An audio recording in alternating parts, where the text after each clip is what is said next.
ওয়ালাইকুম রহমতুল্লাহ বন্ধুরা, কাদরিয়া মাদ্রাসা এতিমখানা নিউট্রিশন ওয়েলফেয়ার ট্রাস্টের পিছনে যে টিনের ঘরটা ছিল বন্ধুরা, জুম করে দেখা একটা কাজ করেছি আলহামদুলিল্লাহ। সিঁড়ির ঘর প্লাস নিচে 9 ফুট বাই 10 ফুটে দেখেন চেম্বার করেছি, বিশাল উঁচু করে আলহামদুলিল্লাহ।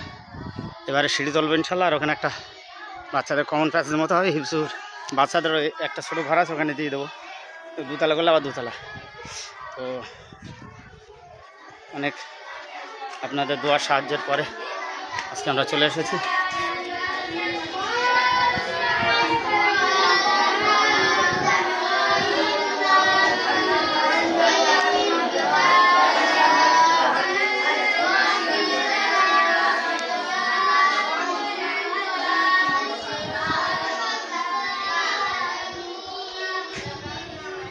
জোহরা লাইব্রেরিটা আমার আম্মাজানের নামে, মরহুমা জোহরা বিবি,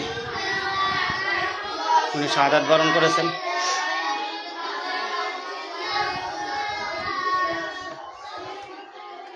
এখানে হাবিজ সাহেবদের জন্য ছোট্ট একটা রুম করে দিয়েছি, রেস্ট রুম বা বেডরুম।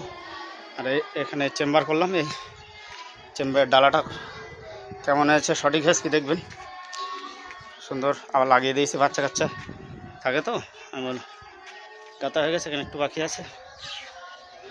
এখানটা আমরা বড় জানালা রেখেছি, ওখানে ঝরকা জানালা। এবার এর উপর লিনটা ছাদ হবে গেথে। তো এখান থেকে সিঁড়ি তুলবেন ইনশাল্লাহ। এই পিলার আপনারা দেখতে পাচ্ছেন, এই পিলার থেকে এখান থেকে সিঁড়ি হবে, সিঁড়ি তুলবেন ইনশাল্লাহ। তো দোয়া করবেন, আমাদের সঙ্গে থাকবেন। যদি 1 বস্তা সিমেন্ট, 10 বস্তা বালি, 10 বস্তা পাথর দিয়ে দিতে দেবেন, আপনাদের দাম তোলা থাকবে সাদগায় ঝাড়ি হিসাবে। অবশ্যই অবশ্যই আপনারা বর্ধিত আকারে পাবেন, যাকে আমাদের দিন মাঝানে মাসের সূরা মুজাম্মিল আয়াত 10। সুতরাং আপনারা অবশ্যই অবশ্যই খেয়াল করবেন।